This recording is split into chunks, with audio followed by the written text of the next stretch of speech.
Bismillahirrahmanirrahim. Assalamualaikum warahmatullahi wabarakatuh. Yang terhormat Bapak Kepala Puskesmas RW 01 Kelurahan Keramat Kecamatan Senin, Bapak Endi Tias atau yang mewakili. Yang kami hormati Bapak Ketua RW 01 Kelurahan Keramat Kecamatan Senin, Bapak Dimas Hari Raya. Yang kami hormati Ibu Kader RW 01 Kelurahan Keramat Kecamatan Senin, Ibu Sinta Marito. Yang terhormat Ibu Dosen Pembimbing Akademik STIK Sinkarolus, Ibu Cici dan Ibu Indri. Yang kami hormati rekan-rekan mahasiswa dari STIK Sinkarolus yang berbahagia. Yang kami hormati juga Ketua Panitia Acara Seminar Keperawatan, Saudari Andini Gita Sekarsari, yang akan kami banggakan para peserta acara seminar warga Kelurahan Keramat Kecamatan Senin yang berbahagia. Assalamualaikum warahmatullahi wabarakatuh. Selamat siang dan salam sejahtera untuk kita semuanya. Pertama-tama mari kita panjatkan puja dan puji syukur atas kehadiran Tuhan Yang Maha Esa, bahwa atas berkat dan karunia-Nya kita dapat berkumpul di sini dalam keadaan sehat dan berbahagia. Sebelum acara pada siang hari ini kita mulai, alangkah baiknya untuk kita lakukan doa bersama untuk mempermudah acara kita pada siang hari ini agar dapat bermanfaat untuk kita semuanya. Untuk doa kepada Saudari Ananda, kami persilahkan. Baik, Assalamualaikum warahmatullahi wabarakatuh. Saya Ananda. Sebelum kita memulai penyuluhan hari ini, langkah baiknya kita berdoa terlebih dahulu. Kita dapat berdoa menurut agama kepercayaan masing-masing. Saya akan memimpin dalam agama Islam. Auzubillahiminasyaitonirrajim. Bismillahirrahmanirrahim.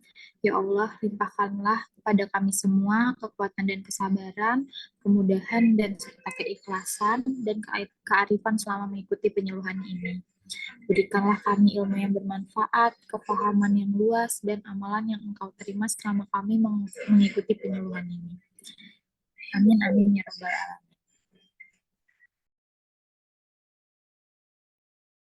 Baik, terima kasih kepada Saudari Ananda sudah memimpin doa di awal kegiatan kita pada siang hari ini. Semoga apa yang akan kita lakukan nantinya dapat berjalan dengan lancar sampai dengan acara kegiatan ini selesai. Baik, pada hari ini tanggal 10 Januari 2023 kita akan mengikuti serangkaian acara penyuluhan dengan judul ISPA atau dengan kata lain infeksi saluran pernafasan atas. Acara ini diselenggarakan oleh mahasiswa dan mahasiswi dari STIK Sinkarolus dan didukung penuh oleh kampus STIK Sinkarolus dan Rumah Sakit Pondok Indah Group. Sebelumnya, saya selaku MC, mohon izin untuk memperkenalkan diri. Saya Aprianti, yang akan memimpin acara kegiatan pada siang hari ini sampai dengan sore hari nanti. Berikut untuk susunan acaranya, akan adanya pembukaan, kemudian sudah kita awali dengan doa bersama pada awal dan akhir kegiatan nanti, kemudian akan dilakukan kata sambutan. Selanjutnya kepada acara inti, yaitu pemaparan tentang ISPA, doa penutup. Untuk selanjutnya, kata sambutan yang pertama akan disampaikan oleh Bapak Kepala Puskesmas kami, yaitu Bapak Endi Tias. Kepada Bapak, kami persilakan. Terima kasih. Assalamualaikum warahmatullahi wabarakatuh. Waalaikumsalam warahmatullahi wabarakatuh. Terima kasih saya diberi kesempatan untuk berdiri dan memberikan kata sambutan dari selaku Kepala Puskes. Yang terhormat Bapak RT serta RW beserta perangkat desa serta jajarannya. Yang terhormat para dosen Sinkarolus yang hadir juga. Yang terhormat adik-adik mahasiswa Sinkarolus S1 Kesehatan ya. Yang terhormat bapak-bapak dan ibu-ibu yang telah hadir dalam acara penyuluhan ISPA pada hari ini. Alhamdulillah, puji syukur kita dapat berkumpul atas nikmat rahmat, hidayah, kemudian salawat serta salam kita curahkan kepada Nabi Muhammad Sallallahu Alaihi Wasallam yang telah membawa risalah kebenaran. Yang pertama-pertama saya ucapkan selamat datang untuk bapak-bapak, kemudian ibu-ibu semua beserta dosen dan tamu undangan ya. Saya ucapkan terima kasih telah hadir dalam acara ini. Semoga acara ini terlaksana dengan baik dan ada manfaatnya. Kemudian terakhir, saya mohon maaf apabila ada kekurangan dalam penyambutan serta penyediaan tempat pada acara ini. Semoga acara ini berjalan baik. Billahi taufiq wal hidayah. Wassalamualaikum warahmatullahi wabarakatuh. Baik, terima kasih kepada Bapak Endi Tias atas kata sambutan yang telah disampaikan. Selanjutnya, kata sambutannya akan diberikan oleh Bapak Dimas selaku Ketua RW 01 Kelurahan Keramat Kecamatan Senin. Kepada Bapak Dimas Hari Raya dipersilakan. Terima kasih, Kak. Sebelumnya, Assalamualaikum warahmatullahi wabarakatuh. Waalaikumsalam. Waalaikumsalam warahmatullahi wabarakatuh. Waalaikumsalam warahmatullahi wabarakatuh. Di sini saya selaku Ketua RW 1 Kelurahan Keramat Kecamatan Senen akan menyampaikan beberapa kata demi kata untuk sambutan. Yang pertama kepada yang terhormat kepada Kepala Puskesmas Kecamatan Senen RW 1 Kelurahan Keramat, yang saya hormati juga ibu-ibu kader desa yang telah hadir pada kesempatan ini, serta para warga sekalian yang saya hormati juga. Yang pertama, marilah kita panjatkan puji dan puji syukur kepada Tuhan Yang Maha Esa yang telah memberikan nikmat serta karunia-Nya kepada kita semua, sehingga kita dapat berkumpul pada kesempatan kali ini dalam keadaan sehat walafiat tanpa kekurangan suatu apapun, guna membahas program tadi penyuluhan tentang ISPA. Tak lupa juga saya sampaikan terima kasih pada seperangkat desa dan panitia yang telah memberikan tempat yang layak bagi kita semua untuk berkumpul pada kesempatan ini. Saya juga sangat berterima kasih serta mengapresiasi sebesar-besarnya kepada para mahasiswa Sinkarolus yang telah mengadakan kegiatan seperti ini. Semoga besar harapan saya para warga desa bisa menerapkan dalam kehidupan sehari-hari. Semoga kedepannya juga para mahasiswa juga bisa melanjutkan program seperti ini di desa-desa yang lainnya. Saya rasa itu saja yang bisa saya sampaikan. Kurang lebihnya mohon maaf. Assalamualaikum warahmatullahi wabarakatuh. Waalaikumsalam warahmatullahi wabarakatuh. Baik, terima kasih kepada Bapak Dimas Hari Raya yang telah menyampaikan kata sambutannya kepada kami semua. Semoga apa yang telah Bapak sampaikan dapat diterima baik untuk kami semua dan dapat bermanfaat untuk kemudian harinya. Untuk kata sambutan selanjutnya akan diberikan oleh kader kami RW 01 Kelurahan Keramat, Kecamatan Senin, kepada Ibu Sinta Marito. Kami persilakan.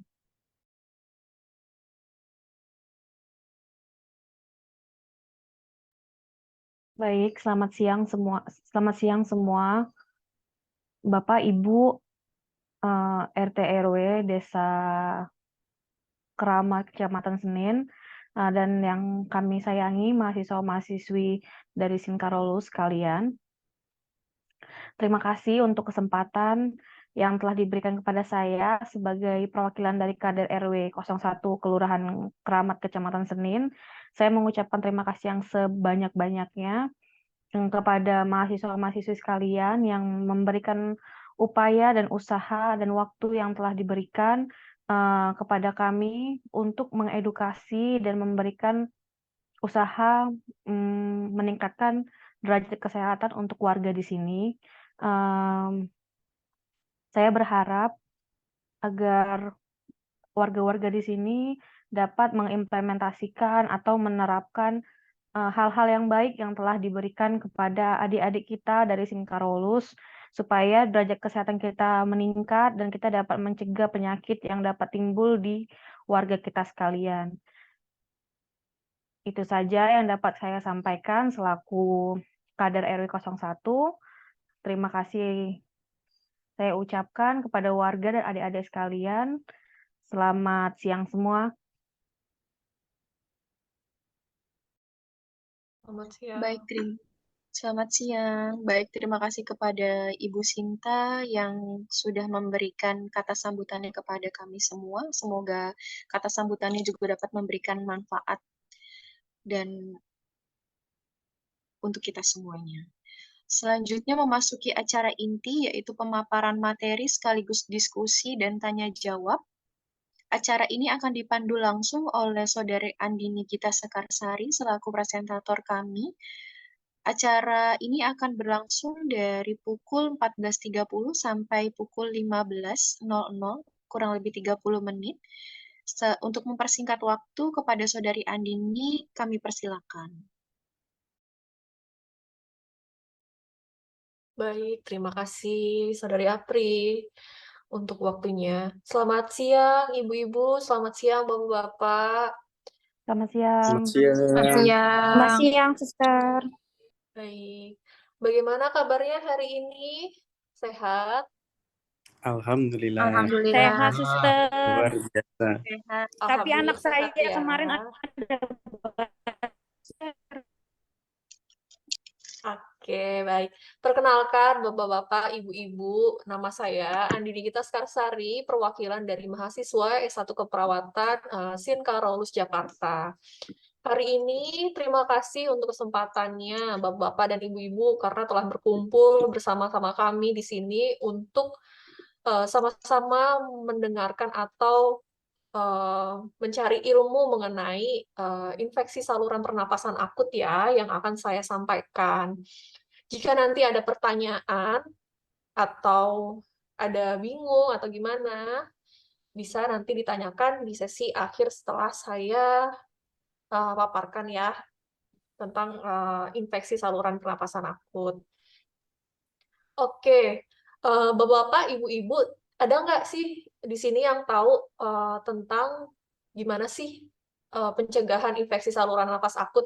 Atau yang awalnya dulu deh, infeksi saluran napas akut tuh apa sih, Bapak Ibu?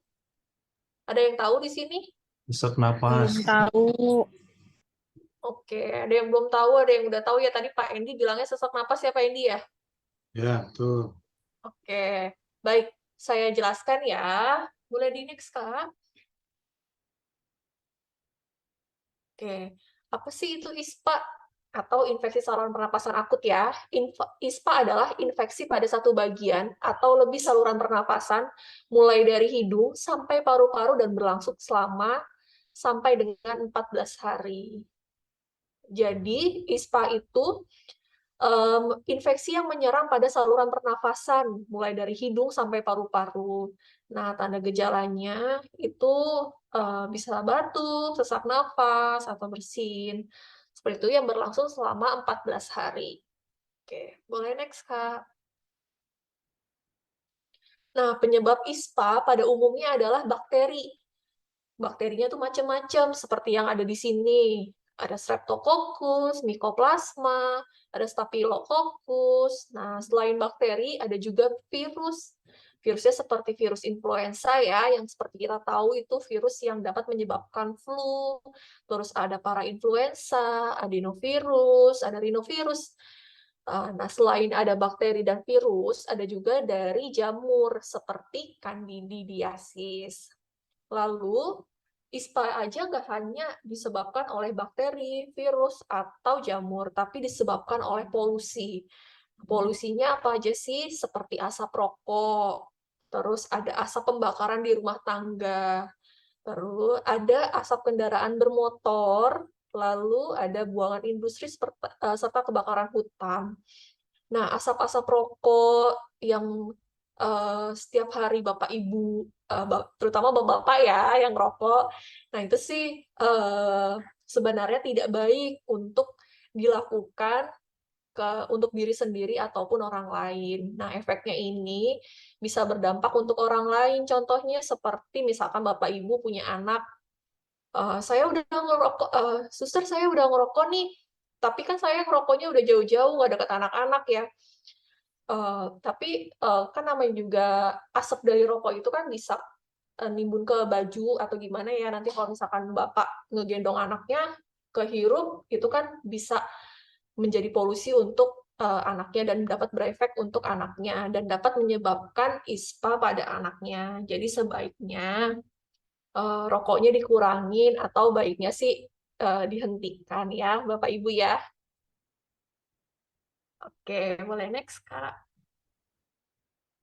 Komplikasi ISPA, yang pertama ada infeksi pada paru. Pasti ya, karena kan menyerangnya kan saluran pernafasan ya. Lalu bisa terjadi di selaput otak. Lalu dapat menyebabkan penurunan kesadaran nih. Jadi orang-orangnya yang terkena ISPA lebih lanjut dampaknya bisa mengakibatkan penurunan kesadaran. Lalu yang paling parah dapat menyebabkan kematian. Oke, boleh next, Kak. Nah, cara pencegahan ISPA di sini banyak. Ada yang pertama, menerapkan etika batuk dan bersin. Contohnya, misalkan lagi batuk atau bersin, nggak punya masker, kita batuknya ketika bersin atau batuk, kita menggunakan lengan atas bagian dalam. Jadi ketika batuk atau bersin, langsung ditutup kayak gini ya, Bapak Ibu ya. Lalu kalau misalkan punya masker, langsung menggunakan masker. Kalau misalkan Bapak Ibu lagi ngerasa nggak enak badan, ada batuk atau flu, langsung gunakan masker ya untuk mencegah penularan kepada orang lain. Lalu hindari merokok. Tidak merokok sih baiknya.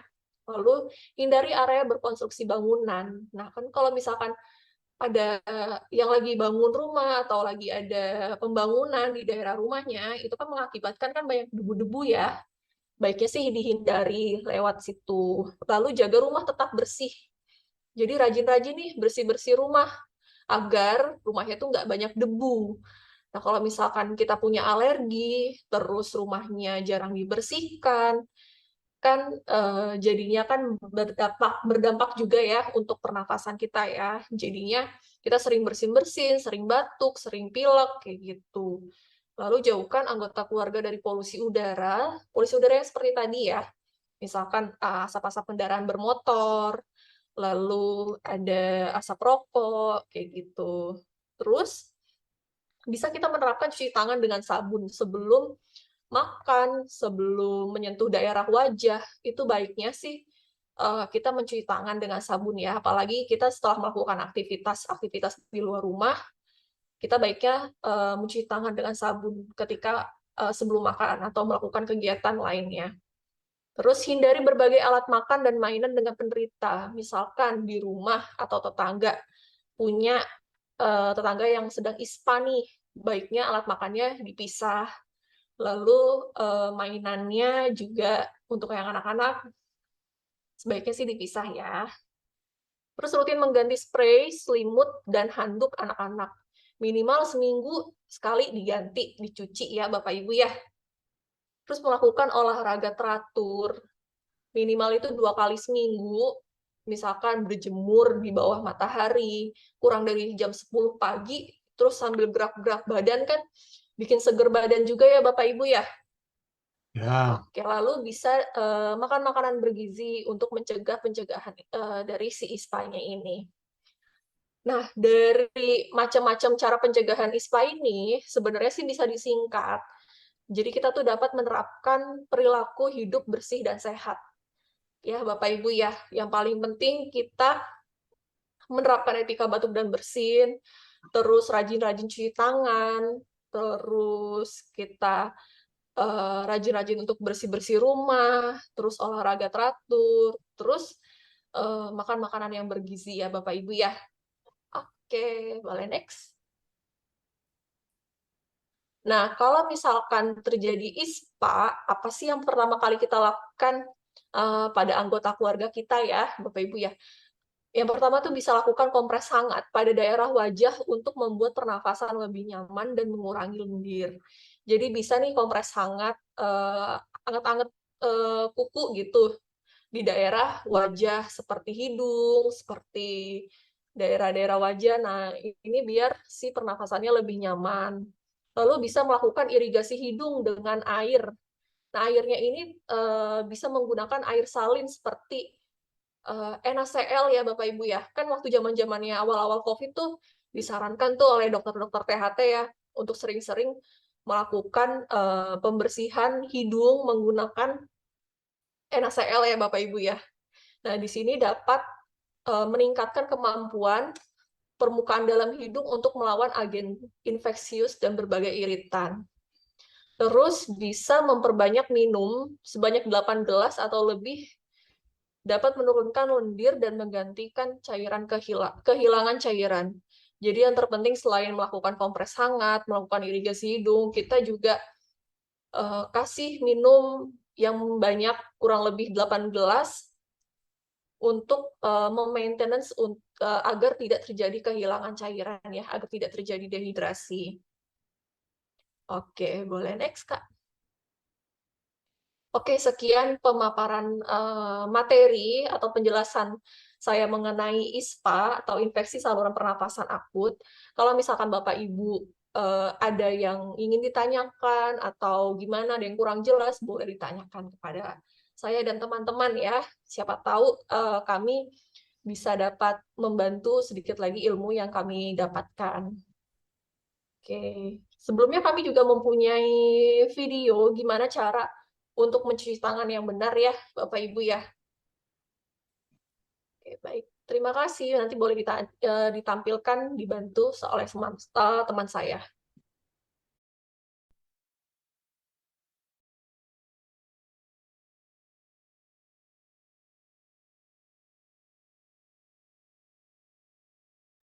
Baik,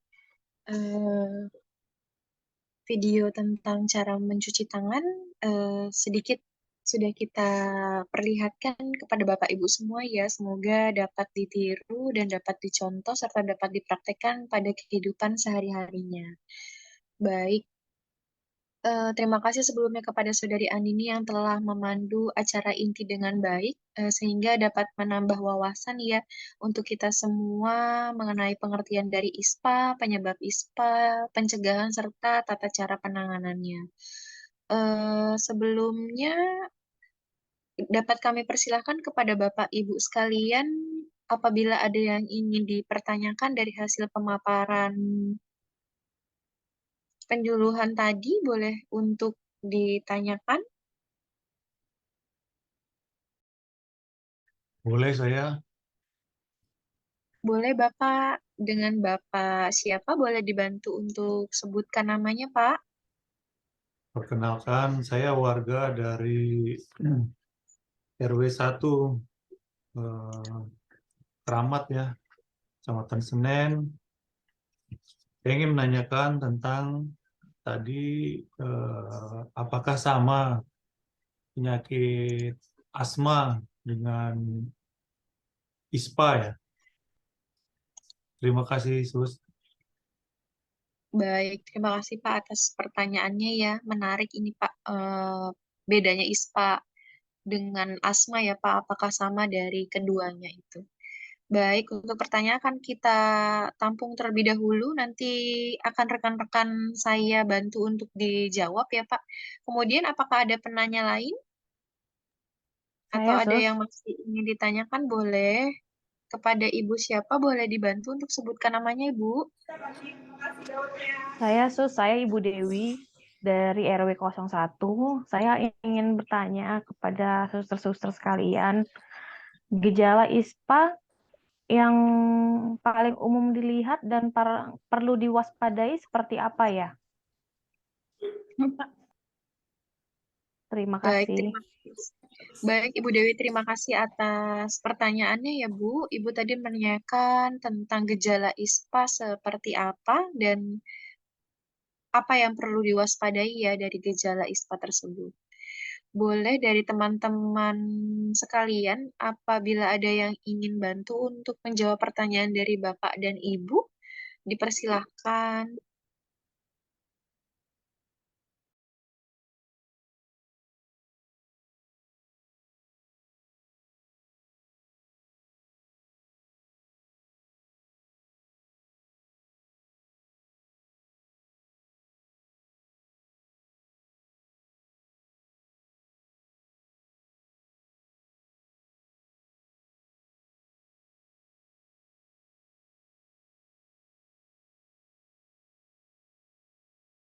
Sebentar, Kak. Ini yang mau jawab siapa ya, Kak?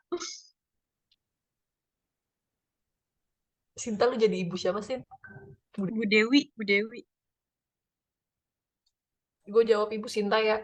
Ibu. Iya. Tadi Kak Endi bapak siapa ya? Lupa dah. Siapa sih? Bukan nyebutin nama tadi. Makanya aku tungguin namanya siapa ya? Nggak ada namanya ya. Udahlah Bapak Endi aja lah udah. Ya, oke. Dah. Yuk. Yuk, lanjut Kak. Oke, baik. Terima kasih pertanyaannya Bu Dewi. Saya akan coba menjawab pertanyaan dari Ibu Dewi ya. Apa sih gejala-gejala dari ISPA yang wajib diwaspadai ya Bu Dewi ya? Oke, Bu Dewi, gejala ISPA yang wajib diwaspadai itu yang paling umum, paling gampang kita lihat tuh sesak nafas ya Bu Dewi ya. Jadi kalau misalkan ada penderita atau anggota keluarga kita yang sedang mengalami ISPA, terus dia mengalami gejala sesak nafas yang sangat berat, itu baiknya sih segera dibawa ke fasilitas kesehatan terdekat ya. Nah, tapi sesak nafasnya itu disertai dengan nafas berbunyi, kayak mengik gitu loh. Udah sampai kayak gitu. Udah sampai susah lah, kesulitan bernafas. Terus ada nyeri di bagian dada atau perut. Sampai-sampai kadang mengalami kejang. Lalu misalkan adanya penurunan kesadaran, jadi pasiennya bisa pingsan atau tidak sadar gitu ya Bu Dewi ya. Terus kita bisa lihat nih observasi di daerah bibir atau kukunya, kan harusnya warnanya merah pink-pink gitu ya Bu Dewi ya. Nah, kita lihat warnanya kebiruan. Nah, itu salah satu tanda gejala ISPA yang wajib kita waspadai. Terus kita pegang kaki atau tangannya, itu teraba dingin. Itu salah satu tandanya juga sih Bu Dewi, gejala-gejala ISPA yang harus kita waspadai ya Bu Dewi ya. Terus adanya disertai seperti mual, muntah, atau diare yang frekuensinya sudah sering, seperti misalkan 5 kali dalam sehari atau 5-10 kali dalam sehari, itu kan tanda-tanda kayak pasiennya sudah lemes. Terus misalkan kita wajib tahu juga tanda-tanda pasien-pasien ke arah dehidrasi ya Bu Dewi ya. Jadi saya ulangi kembali, tanda-tandanya seperti sesak nafas, disertai nafas berbunyi, terus nyeri di bagian daerah dada atau perut, atau biasanya ditandai dengan kejang, lalu ada penurunan kesadaran, bibir dan kuku tampak kebiruan, lalu mungkin pasien disertai dengan mual, muntah, atau diare. Seperti itu Bu Dewi. Apakah sudah jelas atau ada yang ingin ditanyakan kembali Bu Dewi? Sudah, Suster. Terima kasih. Baik, terima kasih Bu Dewi. Baik, terima kasih kepada Saudari Andini sudah memberikan penjelasan kepada Bu Dewi ya Bu. Sejauh ini Ibu sudah mengerti ya apa yang perlu diwaspadai dari tanda gejala ISPA.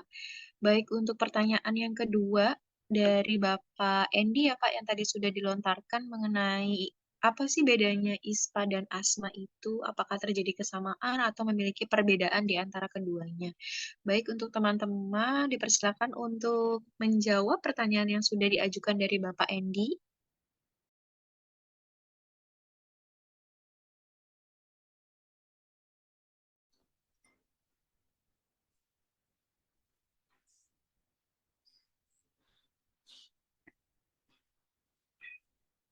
Baik, Suster Apri. Saya Nelly dari kelompok ingin menjawab pertanyaan dari Bapak Endi ya. Tadi terkait pertanyaannya, perbedaan antara ISPA dengan asma. Benar ya? Betul, Suster. Ya, betul. Ya, Bapak Endi. Saya izin menjawab ya, Pak. ISPA itu adalah infeksi saluran pernapasan akut akibat infeksi yang terjadi pada bagian tenggorokan saluran pernapasan, atau paru-paru. Nah, kondisi ISPA ini siapapun dapat mengalaminya, Pak. Anak-anak maupun dewasa, gejalanya yang muncul ini pada ISPA itu adalah demam, batuk, lebih dari 1 sampai 2 minggu, tenggorokannya terasa sakit, kadang sampai sesak nafas, dan kelelahan. Kalau ISPA ini atau infeksi saluran pernapasan akut ini ditangani secara dini dan mengikuti anjuran dan pengobatan dari dokter, tentunya penyembuhannya dapat optimal atau bisa lebih cepat dari tadi tanda gejalanya ya yang lebih dari 1 sampai 2 minggu. Nah, kalau misalkan untuk asma, kalau asma ini jenis penyakit jangka panjang atau kronis pada saluran pernapasan yang ditandai dengan peradangan dan penyempitan saluran nafas yang menimbulkan sesak atau sulit bernafas disertai dengan menging. Jadi kalau tadi ISPA itu infeksi saluran nafas akut yang tanda dan gejalanya mungkin hanya sampai 1 sampai 2 minggu. Kalau misalkan asma, ini jenis penyakit yang jangka panjang atau kronis. Tanda dan gejalanya itu terdapat penyempitan saluran nafas yang menimbulkan sesak atau sulit bernafas ya, Pak. Oh iya, Sus. Terima kasih, Sus. Kurang lebihnya seperti itu, Bapak Endi. Ya, Perbedaan dari antara ISPA dan asma. terima Kalau kasih. asma ini timbulnya biasanya didahului dengan adanya faktor alergen, contohnya seperti udara dingin, debu, polusi, atau tungau. Gitu, Bapak Endi. Ya, terima kasih, Sus. Informasinya dan penjelasannya. Baik, terima kasih kepada Saudari Nelly ya yang sudah memberikan jawaban atas pertanyaan dari Bapak Endi. Semoga dapat bermanfaat dan dapat diterima juga penjelasan yang sudah dipaparkan dari Saudari Nelly. Jadi memang ada perbedaan ya Pak antara ISPA dengan asma itu ya. ISPA itu ibarat kata infeksi akut ya Pak yang hanya menyerang 1 sampai 2 minggu. Untuk asma sendiri itu yang biasanya memberikan efek jangka panjang atau yang bisa dikatakan kronis. Baik, Bapak, kurang lebih seperti itu. Terima kasih Bapak Endi dan Ibu Dewi atas pertanyaannya ya Pak ya, sangat bagus sekali.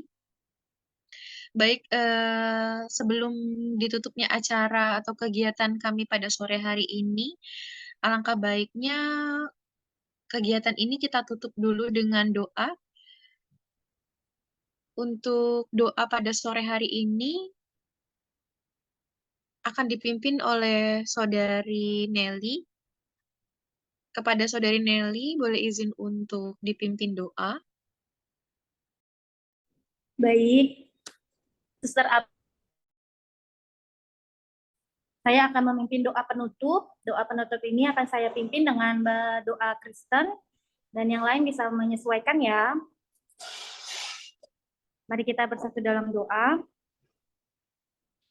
Terima kasih Tuhan, terima kasih Yesus atas berkat dan anugerah yang Tuhan Kau berikan kepada kami, sehingga kami dapat berkumpul dan memberikan informasi terkait kesehatan dengan baik dan tidak kurang suatu apapun. Tuhan, kiranya Engkau memberkati agar kami dapat melaksanakan segala upaya dalam meningkatkan kesehatan dalam desa ini ya Tuhan, sehingga kami juga bisa mengoptimalkan kesehatan kami dalam kehidupan kami sehari-hari ya Tuhan. Kau berkati dan Kau berikan yang terbaik agar segalanya bisa berjalan dengan baik dan tidak kurang suatu apapun ya Tuhan. Inilah doa kami ya Tuhan, dalam nama Bapa, Anak, dan Roh Kudus. Haleluya, amin.